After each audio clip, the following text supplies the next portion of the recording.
وعلى آل سيدنا ومولانا محمد وبارك وسلم وصلوا علیہ۔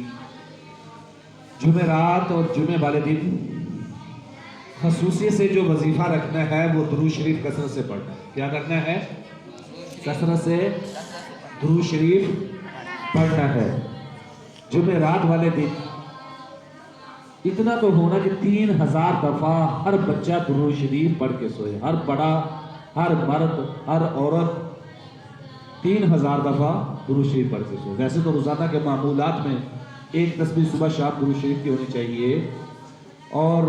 آپ صلی اللہ علیہ وسلم کے احسانات امت پر اتنے زیادہ ہیں، اتنے زیادہ ہیں، اتنے زیادہ ہیں،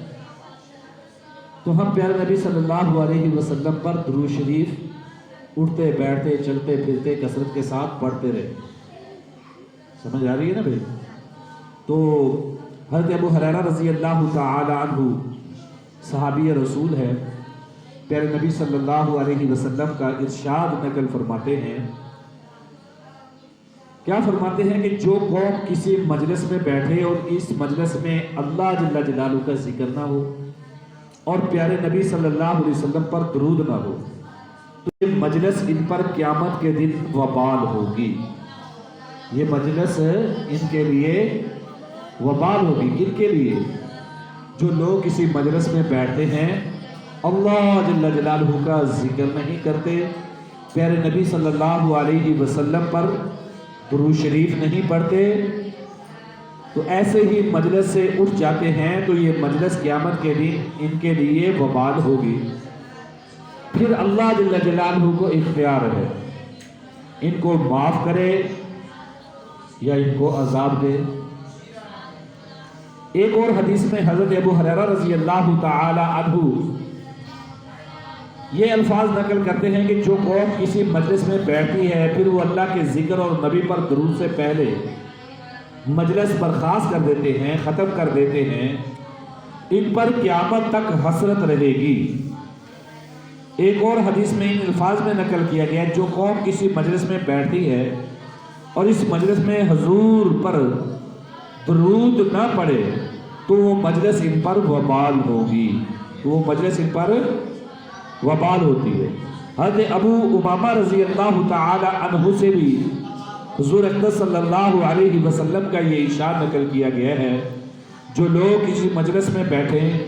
پھر اللہ کے ذکر اور حضور اقدس صلی اللہ علیہ وسلم پر درود شریف پڑھنے سے پہلے اٹھ کھڑے ہوں تو وہ مجلس قیامت کے دن وبال ہے، وہ مجلس قیامت کے دن وبال ہے۔ حضرت ابو سعید خدری رضی اللہ تعالیٰ عنہ بھی حضور اقدس صلی اللہ علیہ وسلم کا یہ ارشاد نقل کرتے ہیں،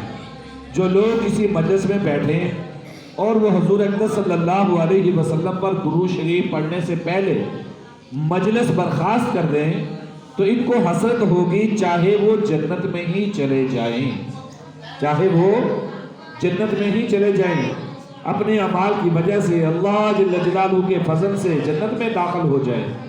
بوجہ اس ثواب کے جس کو وہ دیکھیں گے۔ یعنی اگر وہ اپنے دوسرے اعمال کی وجہ سے جنت میں داخل ہو جائیں پھر بھی ان کو درود شریف کا ثواب دیکھ کر اس کی حسرت ہوگی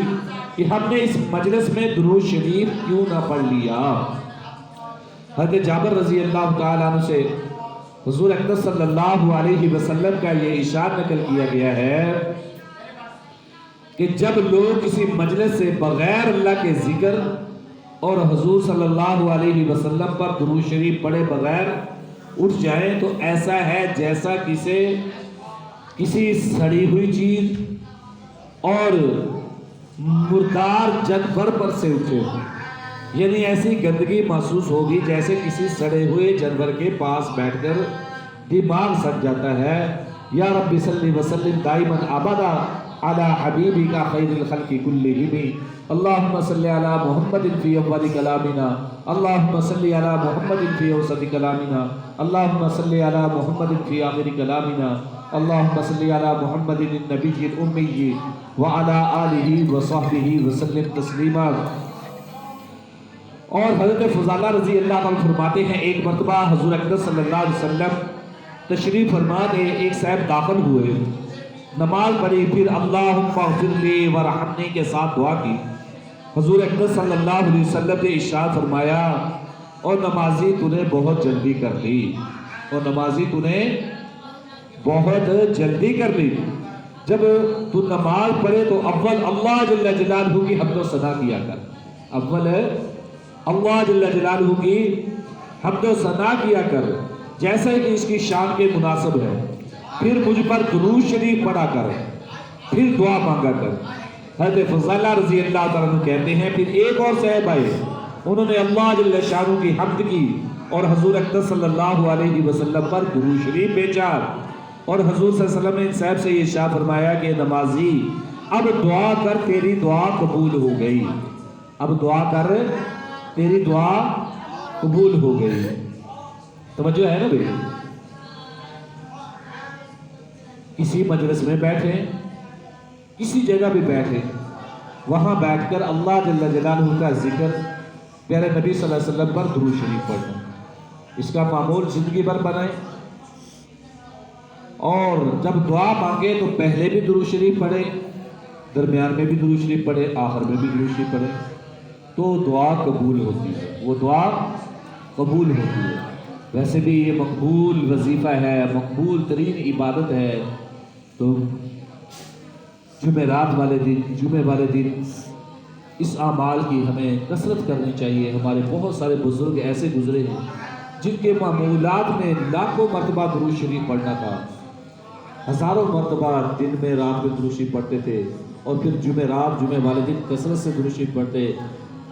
تو پیارے نبی صلی اللہ علیہ وسلم کی زیارت نصیب، پیارے نبی صلی اللہ علیہ وسلم کی زیارت نصیب ہوتی۔ تو اس لیے وقت ضائع نہیں کرنا، اللہ کی عبادت کے ساتھ ہماری زبان رطب اللسان رہے۔ بسم اللہ الرحمن الرحیم، الحمدللہ رب العالمین والعاقبۃ